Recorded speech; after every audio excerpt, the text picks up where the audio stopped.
Today we have an update on the homeless man seen in surveillance video being slammed into a wall by a Sarasota police officer. That man was on trial today for charges related to that incident, but this was not business as usual. As SNN local news reporter Jim Spivak explains, it was a crazy and hectic day that ultimately led to a plea deal. Well, after starting 2 hours late because the state attorney's office couldn't locate or contact their subpoenaed witnesses, the judge, with what seemed like at least minimal frustration, finally got to hear testimony of both the SCAT security officer and SPD officer from an early October incident that resulted in both a head injury and misdemeanor charges. A pretrial hearing Thursday morning led to a plea deal for 52-year-old Roger Fields. Fields sustained a head injury after an incident with Sarasota Police Officer Derek Gilbert at a SCAT Bus Station in downtown Sarasota last October.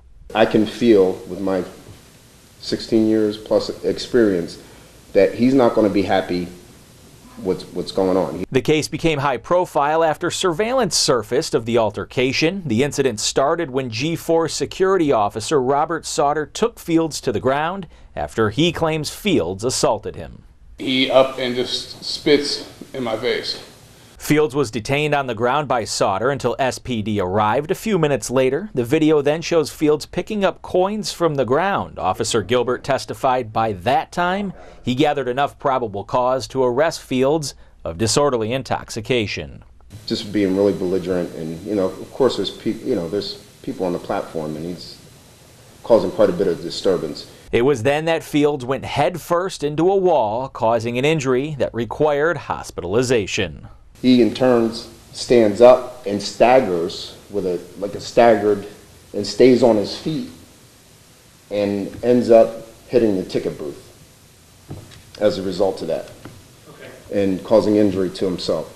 Fields pled the fifth, and his side of the story may never be known. His motion for suppression was denied, and Judge Kimberly Bonner reiterated both the plea deal offer and the full extent of a possible conviction. Fields agreed to proceed with a jury trial, but capping off a strange day in court, a few minutes later he reconsidered and accepted the deal.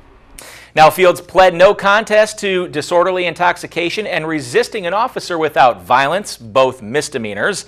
As part of the deal, Fields dodged a jury trial with a max sentence if convicted of 18 months in jail, and he was credited with time already served and issued a $50 court fee. Fields also says he has retained legal counsel for a possible civil suit.